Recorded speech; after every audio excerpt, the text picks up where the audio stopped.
Let's discuss the ANC concluding its three-day NEC Lekgotla now this past weekend. And this was all to try and map out its priorities for the year ahead. It was expected that the NEC would decisively give a clear direction on how the governing party plans to resurrect the economy and work on curbing the COVID-19 pandemic. This party so far has not detailed, though, how the vaccine for the 40 million South Africans will be rolled out. The ANC is also yet to discuss the Secretary-General, Ace Magashule's recommendations that he must step aside. Joining us to give a sense of his assessment of the NEC Lekgotla and how things went is Professor Mcebisi Ndletyana.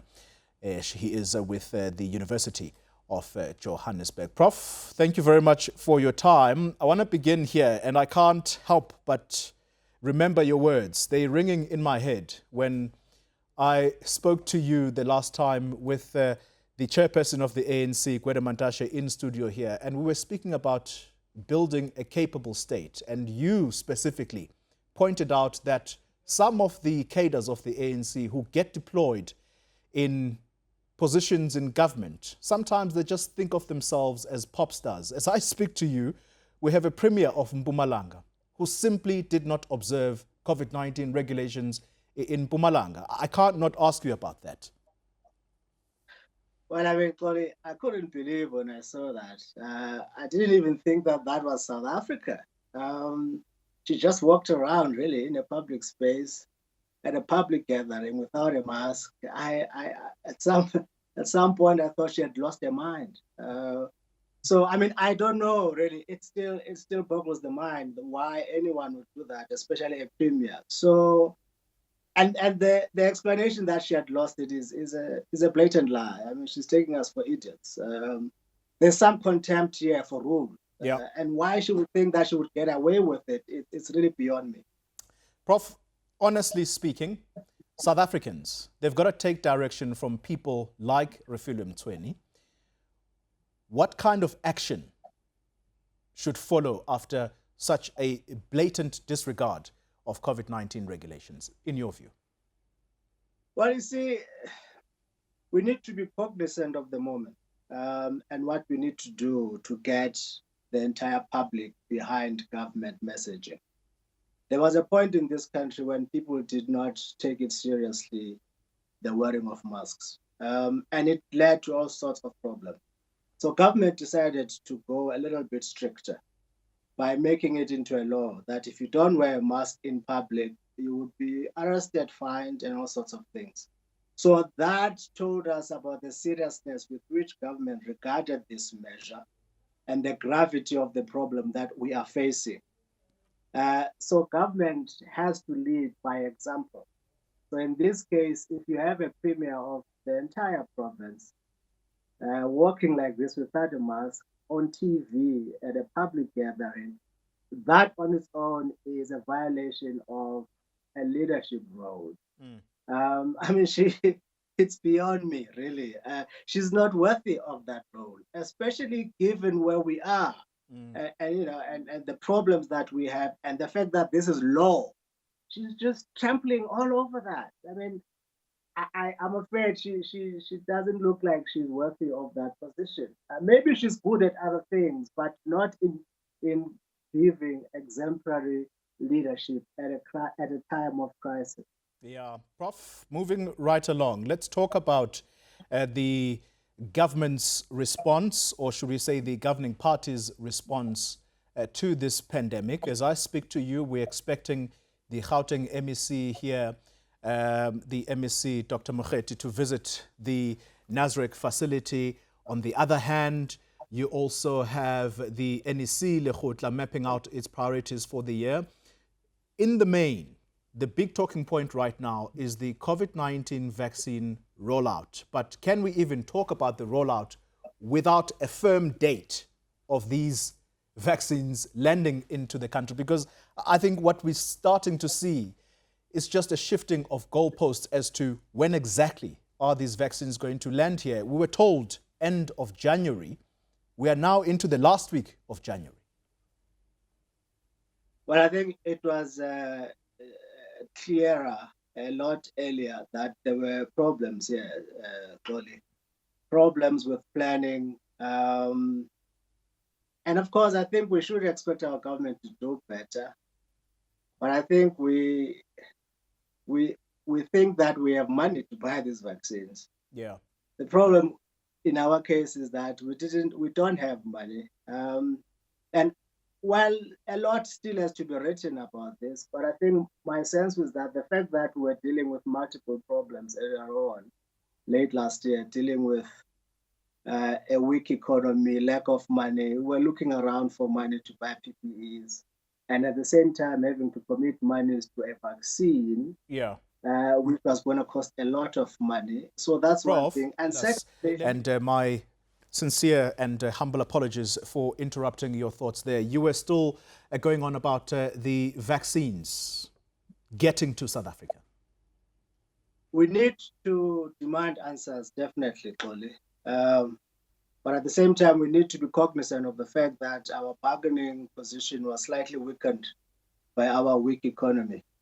So we're dealing with multiple crises last year, trying to find money for PPEs, and at the same time, we need to find money that will commit to a vaccine that was yet to be developed. And also, I also get the sense that we were a little bit struggling between continental obligations and our own national obligations. I mean, there are countries, Egypt, and many other smaller countries than we have, that have managed to secure vaccines, perhaps largely because they prioritize their own national interests over providing access to the entire continent.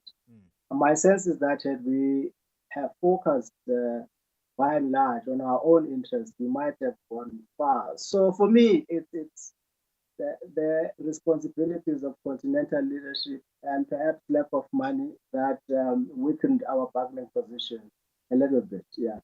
Yeah. And the element, Prof, of believability now on the part of government, I think that's what is of utmost importance, I would think, for the ANC winning back the public confidence. Is that something that you think is within reach for them right now? Or are South Africans simply adopting the wait and see approach? Well, you see, if we continue for the next few weeks to a month without a vaccine, then they're in trouble. Because people continue to die, it's getting a little bit serious, and we are getting news of other countries starting with their own distribution of vaccines. But as soon as they can get these vaccines and administer them, distribute them, I think they might eliminate whatever unhappiness that is likely to arise out of it. Yeah. Prof, let me ask you to stay with us. I'm going to take a short breather and we'll come back and talk about political matters that also we have to weigh in on the back of this ANC Lekgotla. We'll continue with this conversation in just a moment. And Prof, reports emerging that there is now a committee of ANC veterans who are going to help the top six leadership of the African National Congress in order to firm up the guidelines on the stepping aside issue.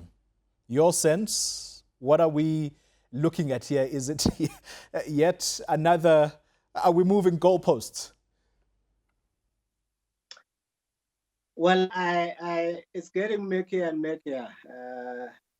What in fact is a very simple, straightforward matter. If you get suspended, you get suspended, Totally.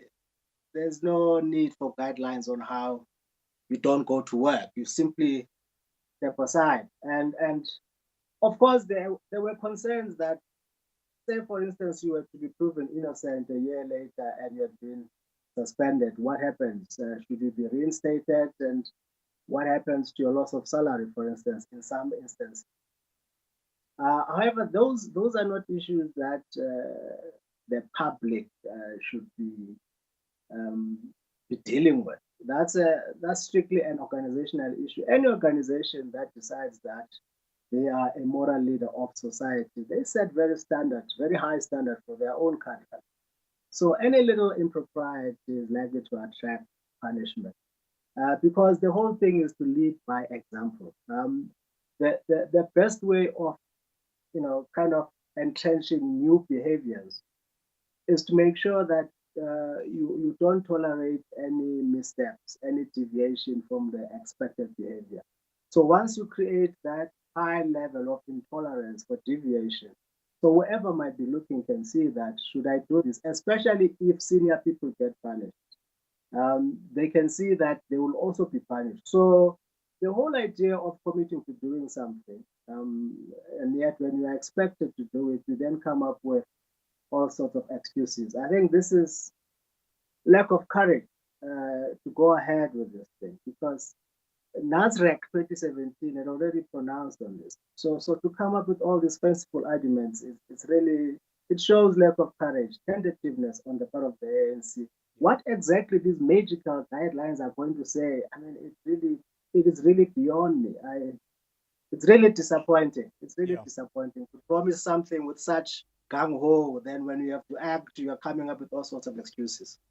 I want to wrap this up, Prof, with another of the ANC's bigwigs, former President Jacob Zuma. This weekend, Bani Mtomboti, respected columnist, he writes that perhaps it's time for Deputy Chief Justice Raymond Zondo to wrap this up. He says, we've had enough of the lies that have been told by people implicated on allegations of state capture.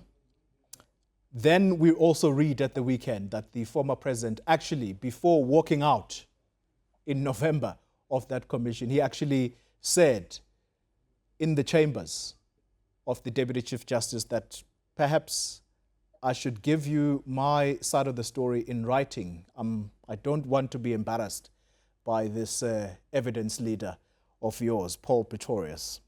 What's your sense here? Are we ever going to see the former president appear there? Is it time, indeed, that the Deputy Chief Justice heed calls like those of Bani Mtomboti to just wrap this thing up?